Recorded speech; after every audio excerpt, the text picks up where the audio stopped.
son. Thank you very much. All right, brother. All right.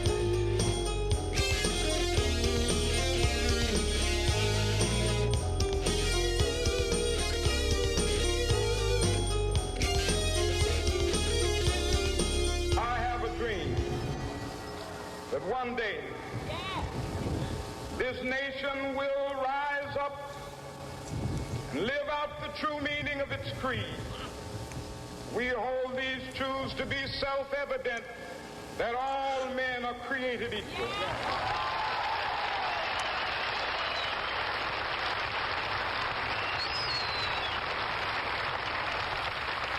I have a dream that one day on the red hills of Georgia, sons of former slaves and the sons of former slave owners will they be able to sit down together at the table of brotherhood. I have a dream that one day,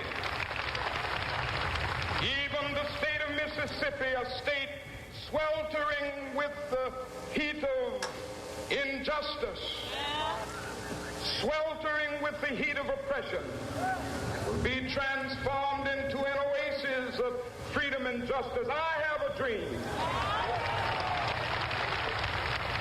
My four little children will one day live in a nation where they will not be judged by the color of their skin, but by the content of their character. I have a dream today.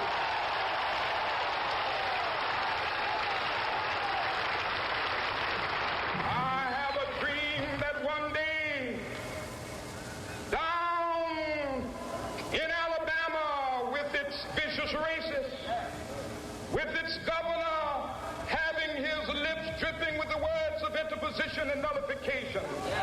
One day right there in Alabama, little black boys and black girls will be able to join hands with little white boys and white girls as sisters and brothers. I have a dream today.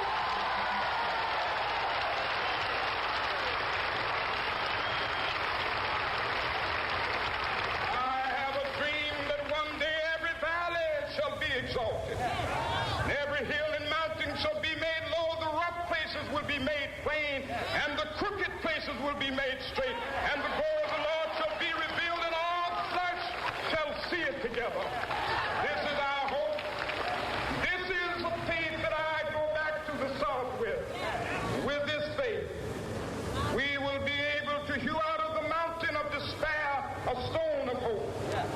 With this faith, we will be able to transform the jangling discords of our nation into a beautiful symphony of brotherhood.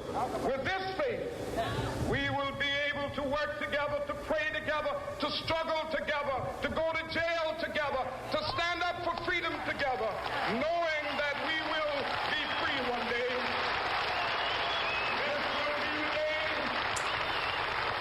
This will be the day when all of God's children will be able to sing with new meaning, my country, tears of thee. Sweet land of liberty, of thee I sing. Land where my fathers died, land of the pilgrim's pride. From every mountainside, let freedom ring. And if America is to be a great nation, this must become true. And so let freedom ring. From the prodigious hilltops of New Hampshire, let freedom ring. From the mighty mountains of New York, let freedom ring. From the heightening Alleghenies of Pennsylvania, let freedom ring. From the snow-capped Rockies of Colorado, Hoorah! let freedom ring. From the curvaceous slopes of California.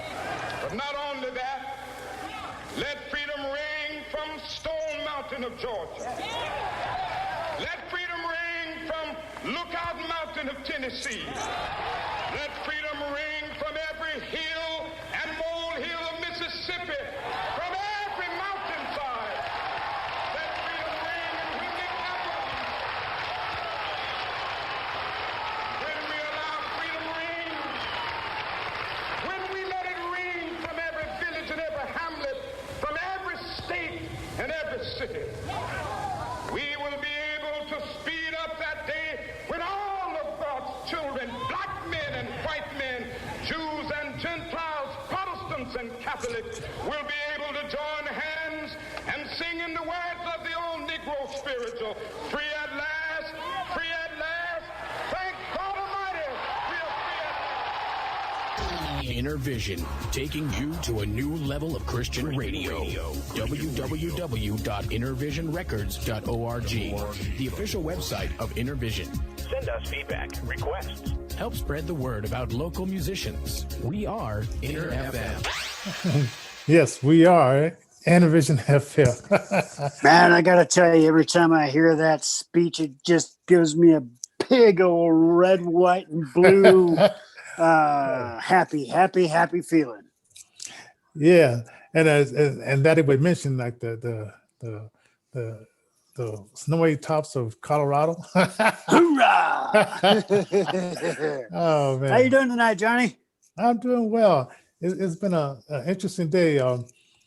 I switched from Periscope over to this new D Live. So people, you can find us on D Live now. I understand that D Live is starting a new policy where I guess you have to have a video game platform. As long as it's video games or something, everything's cool. I'm not really sure about. Have you gotten any notifications on any terms and conditions for D Live?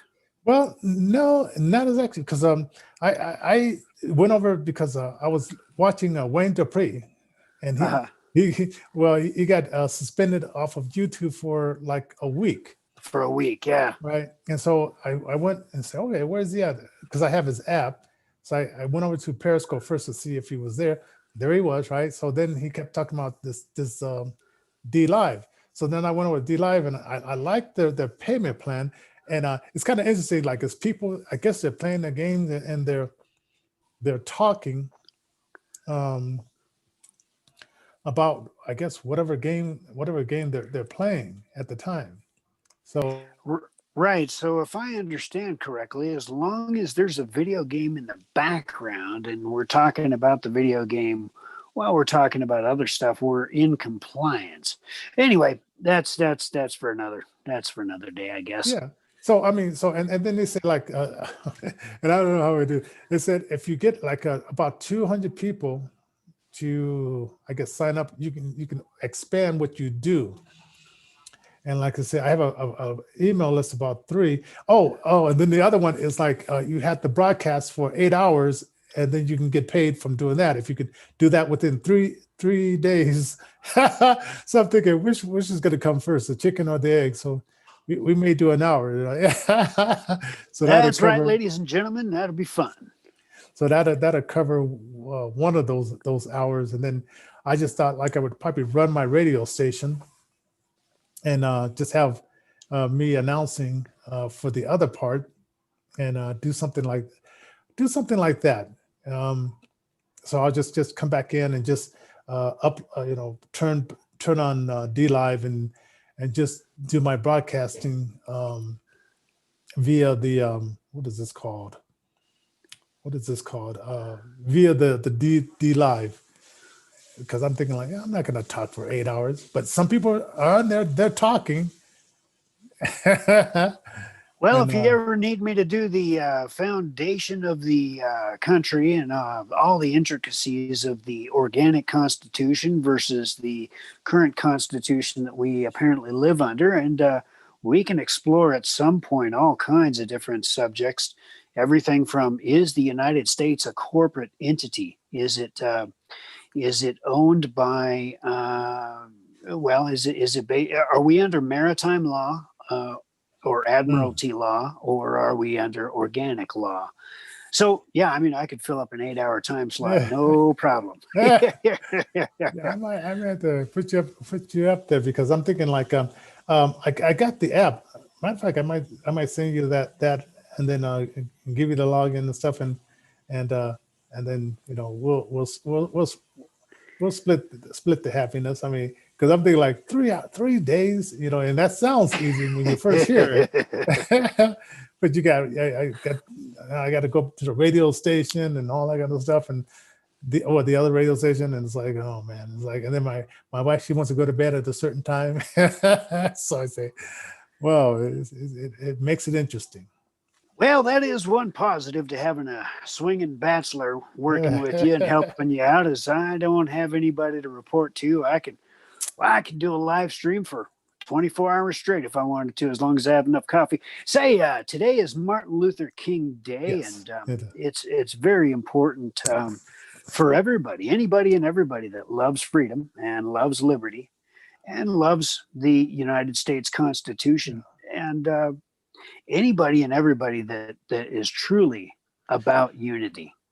And they had like, okay, usually I go to the they have like a dinner and a concert, and they were having it virtually this year on the 12th. They had it virtually, and so we usually like get tickets and we send them out to our friends and stuff like that and say, hey, come meet us, and it's it's like if you get there early enough, you get a chance to eat some great food. But they had it virtual. I don't know. I'm just not feeling this virtual thing. And then I guess the MLO March was a virtual thing. And I said, man, I mean, I went out there when the Klan was out there and they were tear gassing and all that kind of stuff. And it's like Hancock, Beta Hancock and Beta Polis is going to do a virtual because they're making people so afraid of something that is a 99.5% of recovery rate. And I just said, I'm just not feeling it. So this year I did not go to the march. I have recordings of last year's march. But this year I just bought a cake, because they have this big giant cake usually at the end. Oh, wow. I remember my granddaughter, she would say, oh, I want a piece of the cake. And my daughter said, no, we're going to go get another cake somewhere else. And and I sit through some of those speeches at the end, which sometimes I find out stuff about how the school board doesn't want the parents really to know.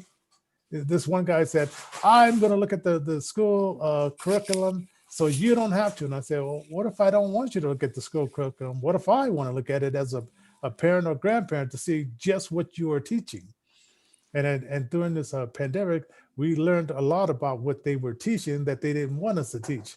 So, I mean, sometimes Really? I'll sit through those speeches and it's like, but sometimes the beginning one, when Wellington Webb was the mayor, I could handle that. But this guy, Michael, I can't handle it. It's like too much. It's like so I always make sure I get there after his speech and the other speeches at the beginning of the politicians, and then usually I join up with this guy named Casper Stockham, which he's ran a few times locally here, and he's a black Republican, and he goes into the minority areas and takes a constitution and talks to the young people about what that means, the Constitution, because a lot of them, the schools, I guess they don't teach that.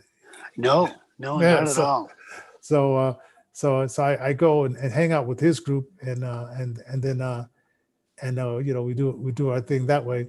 But this year, just the virtual thing, I don't know. I haven't even looked it up on the internet. And if there's any speeches, I'm not down for the speeches, political speeches. But But for what Martin Luther King stood for, I'm totally down with that. Man, I will tell you, every single time that I hear any of his speeches, man, they're right on. And man, they just, man, they really inspire me to be a better person, to do things that unite people. Oh yeah. So and it was like let's see, I think I was about 8 years old when all that stuff went down, and I don't know if there was much unrest here in Colorado, but being such a little kid, if it was, we lived in such a quiet neighborhood that it was probably happening in parts like, I don't know, downtown or somewhere else, but it wasn't happening.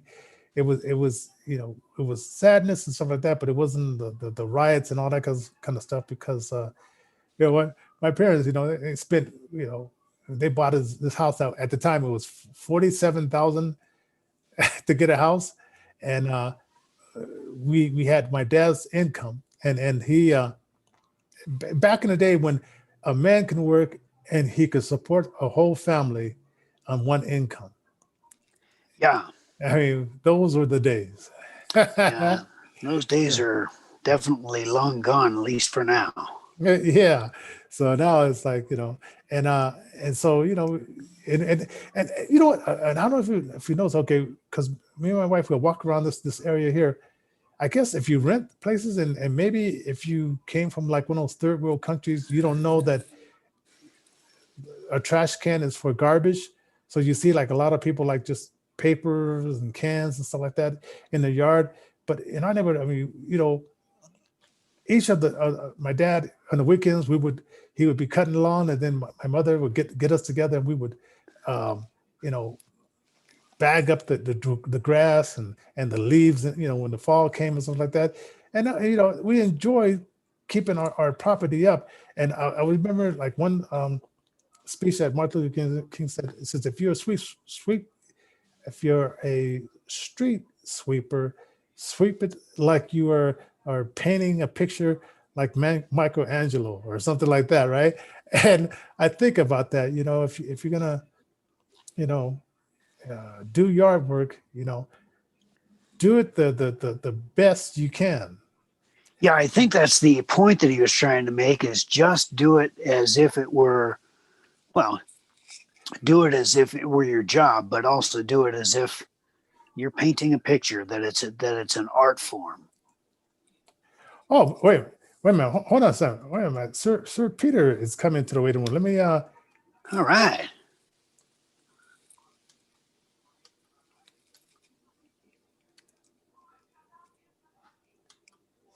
Okay, let me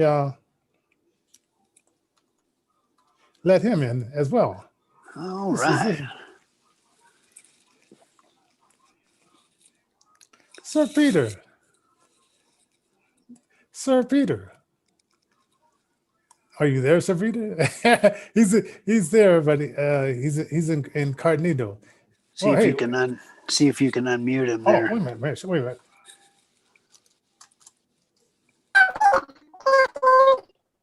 Oh yeah, I don't know. Something's wrong with your microphone. You sound like Minnie Mouse. That happened. Well, that's fascinating. No, that happened to me one time. Yes, you sound like Minnie Mouse. So if you can hear us, log back out, log back in. It's an encryption problem, it sounds like to me. You got this high voice. It's like, I know you haven't got castrated yet, but you got this high voice now, like Mickey Mouse. Well, that's just hilarious. Yeah, so it's definitely an encryption.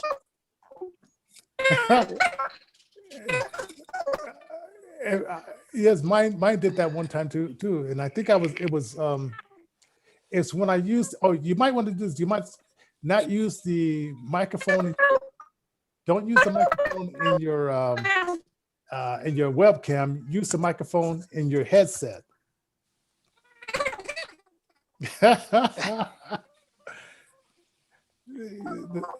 The speed of your voice is just too much.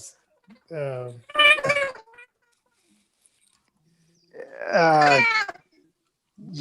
check the encryption. I just don't know. That's interesting. Yeah, that was it, because when I tried to use my my webcam mic, I sounded exactly like that. That's hilarious.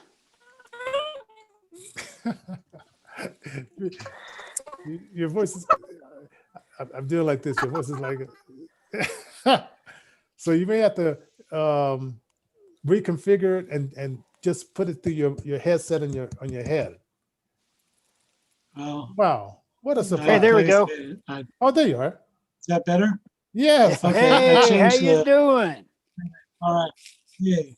So yes, I changed the setting from system mic to webcam mic. To webcam mic, Oh, right? so Exactly. It was with you. It was the other way. Okay. The miracle of modern technology.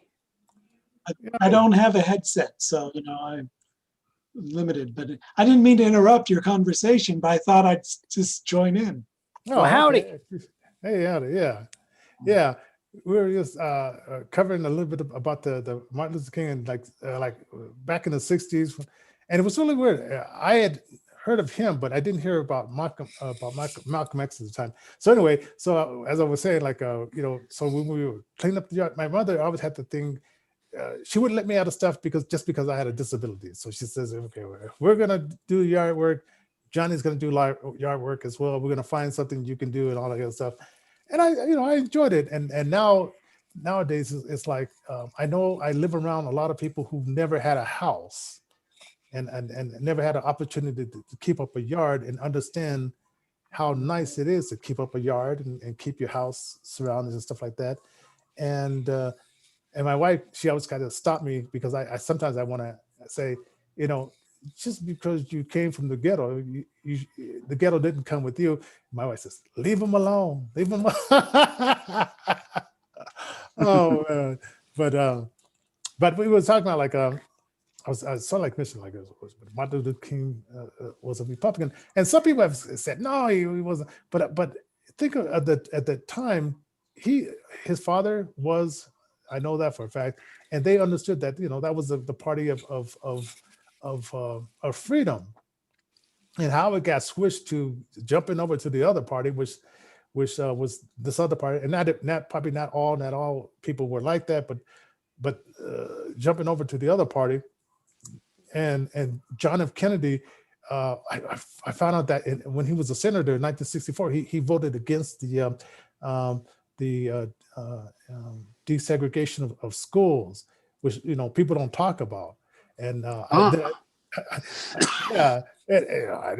didn't know this stuff until I started studying myself, and then I saw this documentary about how he mistreated.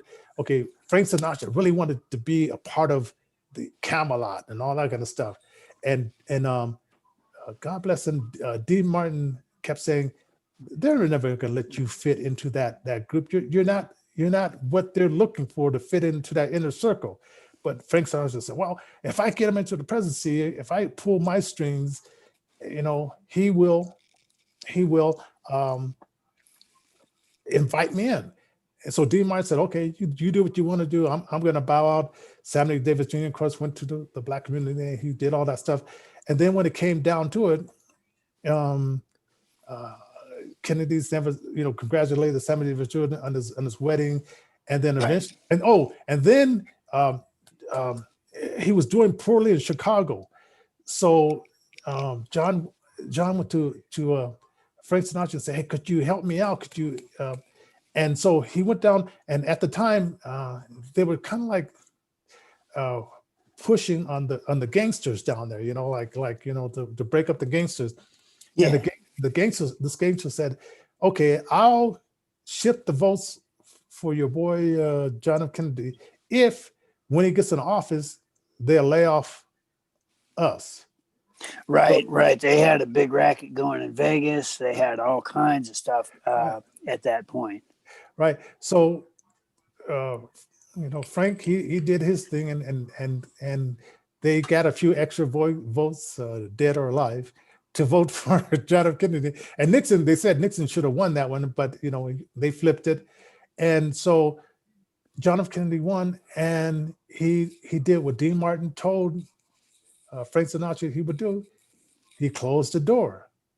Wow. And it was like, wow, Dean Martin was, I don't know how he knew that the fathers, and maybe not so much John F. Kennedy, but the father, he was one of those persons, he'll use you, and then when he's done with you, he'll just toss you away, kind of thing.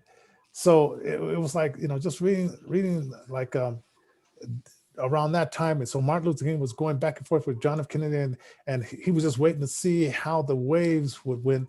And then when they pull out the cameras and Bull Connor did what he did and all that kind of stuff, and then standing at the door saying, no, this is integration under my against my and shot the hoses at the dogs and stuff like that. Then that's when the cameras caught all that stuff. That's when he switched over. But the weirdest thing, like and in my opinion, I think the FBI and the gangsters had something to do with John F. Kennedy being assassinated. The Democrats said, okay, we're going to vote for the civil rights bill, not for Martin Luther King, not for our the people that we supposed to represent, but we're going to do it in honor of John F. Kennedy, which I thought that was kind of like interesting. And just looking at that little history of right there. And other stuff, I mean, because we didn't have communication like we do now.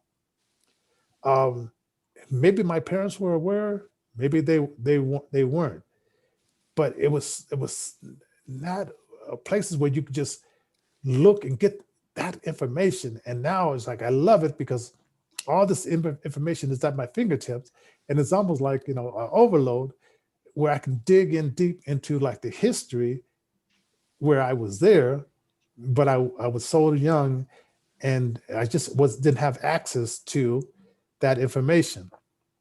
And so there's also, and I haven't found it yet, but I heard it. Robert Kennedy, and I did hear this one from Robert Kennedy. He said it's a video out there called "I'm Not Your Negro," and in this video, Robert Kennedy says, in 40 years there will be a black president. Now he didn't say a mixed president or half white, because at the time, which we didn't know then, and I know now, that the Bush family and the Obama family knew each other and hung out together in that circle. Okay. They also said that Martin Luther King said the same thing. Like I said, I haven't found that recording, but I did find the recording of Robert Kennedy. And I just wonder, like, because they were part of the inner circle, did they know that Obama was being groomed for this time? Or was it just a coincidence? I don't think there's any coincidence in politics. Absolutely. Have to agree. So it was like the long game, playing the long game. So when I heard all like that connection and going back and forth and to, even though this Obama guy was a senator, but he didn't do very much as a senator, just that they were grooming him for that occasion to put him into that slot. So it's just interesting that Robert Kennedy, I keep on saying John, Robert Kennedy, Martin Luther King knew those inner circles. But and then I read about like Jesus going, praying in the Garden of Olives, saying, if this cup can pass me, but your will be done, knowing that eventually these assassinations would happen and these people had to leave, but the ball would keep going. And just look at, I don't know. I sort of look at things like in reflective ways that there's a momentum, and there are people that rises up for a moment, and then then the light is taken away. But the power of that light, if it's strong enough, will last for years and years beyond. Oh, absolutely. And then to find out that Ronald Reagan, he was the one who signed it into law in let's see. Martin Luther King Day was signed in law in 1984. Yep. Right, and I know, okay, a little bit of history, and now I don't know if this is true or not, but I met this lady, older black lady, and she said that they had started the Martin Luther King parade, and then Wellington Webb, she took it over, and because she had more clout, the people that first started it, that history was wiped out and it was replaced by Wellington Webb. Now, I don't know if that's true or not. I don't know if you were just telling me that story, or that was really true. But I said, oh, okay, I'll take it with a grain of salt. And she kept saying that she had papers, newspaper clippings to prove it to me. But Wow. I can't see, so I don't. Right, I probably right. should have made a copy of it and say, okay, so when I find somebody who can see, they can read the newspaper copy, because she would bring them in and she says, right here. And I said, if you say so, okay, right here. So so it was just interesting, that she kept pushing it, and then, it became what it was, and so it was. So like I was saying, this year with the virtual stuff, I'm just not down with a virus that is a 99.5% of recovery of not doing the march, because I enjoyed that march. Forget about the speeches. I just enjoyed that walk and just being in the. And one year I won me and my partner Wayne Turner, we won the MLK in 2006 award, and I didn't like it because they drove us in the car, and I said I like being out there with the people, not in the car, because we won this award. I would rather be out there walking amongst the people, and I don't know. So it was nice that we got that award and we got nominated for that and all that good stuff. But it was just, I just enjoy being with the people in that crowd of people and stuff like that. I'm a crowd person. Yeah, kind of. Well, I gotta wonder if it's because we are blind that we enjoy things like that, being out under the open sky. Amongst other people, as opposed to being, say, in a car, driving, say, in a parade or whatever. But yeah, I've got to agree. I'm kind of the same way. I enjoy being out under the open sky with a bunch of folks and just having a good old time. Yeah, and you get to hear the conversations and you get to go back and forth, and you could hang back a little bit and hear other conversations and I don't know. I just enjoyed that camaraderie, and I've taken my daughters many times, different friends with me, and just sharing that I don't know that what's that common mindset. And Yes, all that. yeah. And it defeats the purpose to me. It's like you're getting an award for being of the people, but now we're going to isolate you in a car and take you away. Yeah. Oh man, I wanted to get out and say something, but get out and say, hey, okay, I'll meet you guys there. But oh, and I was telling Alan earlier that my granddaughter, she saw this big cake, and my daughter, hey, she's being so cruel. She wouldn't let her have. She said, "I'll buy you some cake. You don't need to have that big cake." I said, "Let my granddaughter have some cake," but my daughter, she said, "No, I have another cake." So I've always participated in the slicing of the cake as well, which is kind of interesting.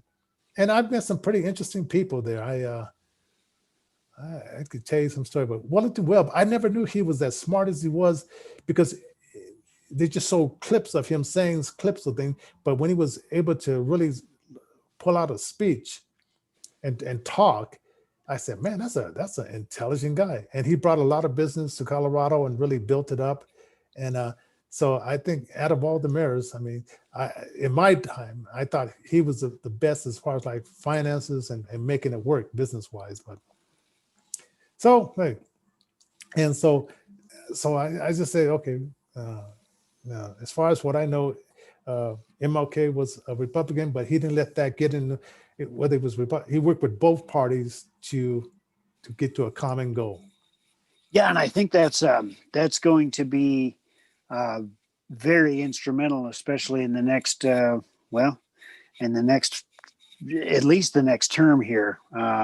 Yeah. Once Biden is sworn in and that kind of thing. Why? I think the tribal aspect of things needs to really go away, and we can look at truly uniting under the American flag. But it's going to be an interesting one, I'll tell you that. I have a feeling, okay, like when the Republicans went after Clinton and impeached them and stuff like that. Okay, so they had the one, so we're waiting for their one. Now we got to up it. They did two.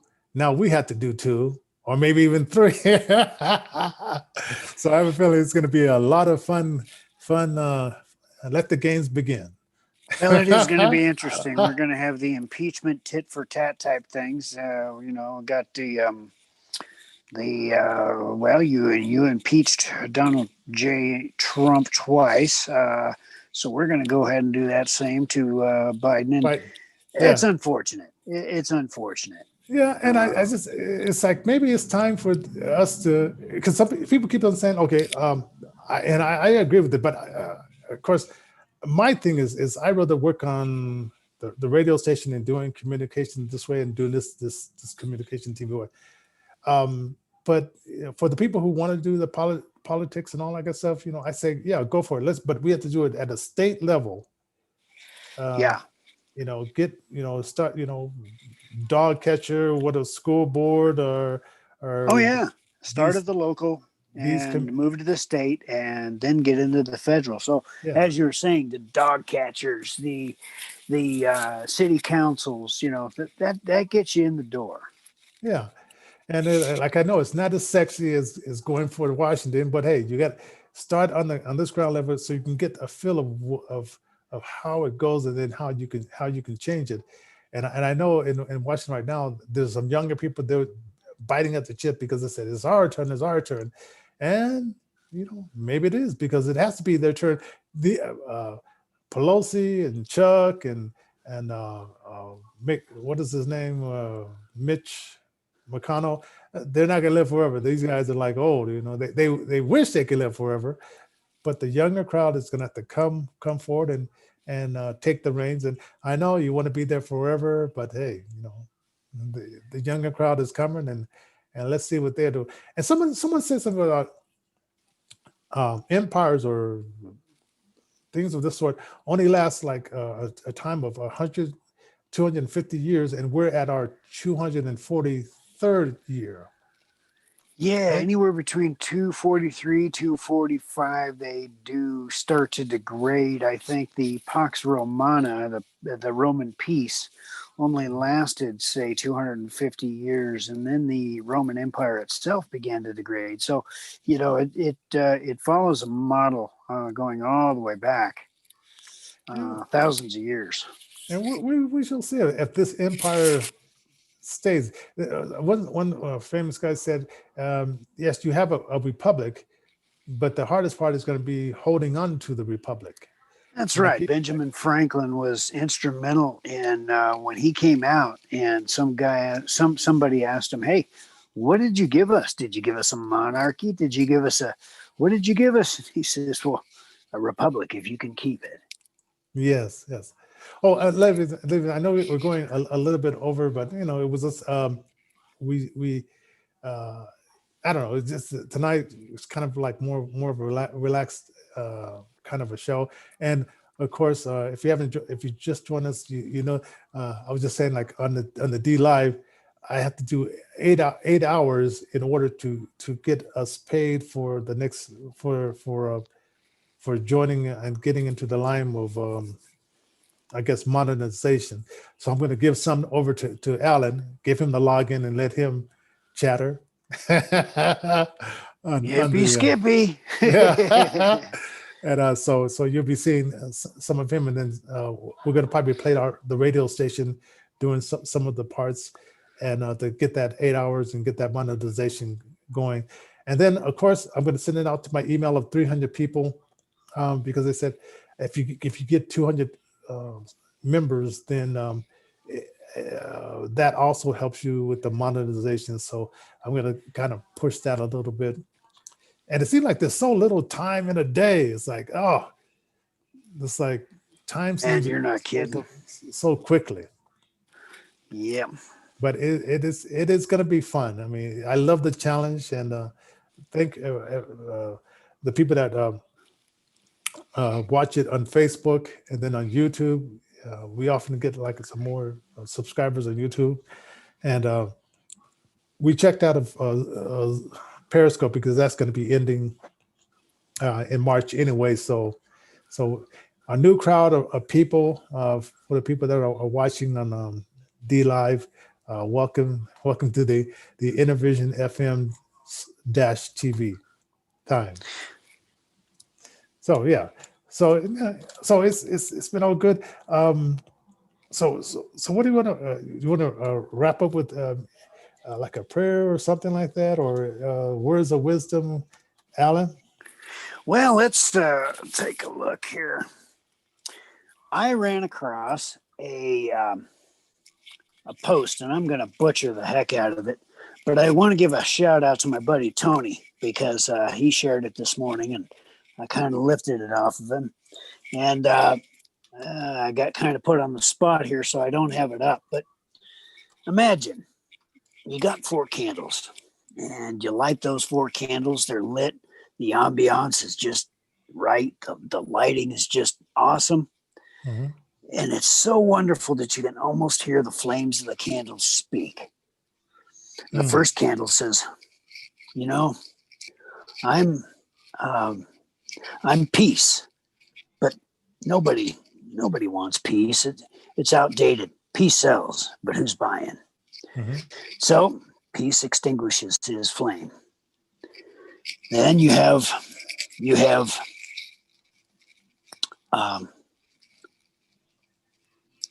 faith, and faith is sitting there, and it looks at flame, the darkened flame of peace, and she says, "Wow, you know, faith used to be the foundation that this country was founded upon. We all had faith in a common thing that was our Creator, but there's no room for faith anymore because it's a microwave society."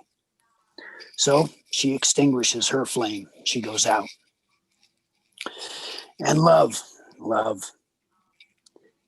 She says, "Wow, my brother and my sister, they've extinguished themselves, and there's no room for love in this world anymore. It's cold. And so I just can't exist like this anymore." So she extinguishes her flame. So a little boy comes into the room, and he's crying. He says, "Why did you 3 candles go out? You're supposed to stay burning until the end." And there's this small candle, the 4th candle, and it says, "Don't be afraid, little boy. I'm hope. And if you pick me up, I'll help you light those other 3 candles." And the moral of the story being, as long as there's hope, we can always relight peace. Right. We can always relight faith. We can always relight love. And Oh yeah. it'll be okay, even if it's not okay, because we read the back of the book and we win. Oh yes, definitely. And with that, ladies and gentlemen, we will see you tomorrow with another topic. If you have any suggestions, Innervision, you can email us info@Innervision FM. That's info@Innervision FM. And until tomorrow, God bless and have. Thanks, a Johnny. beautiful Thanks, night. Pete.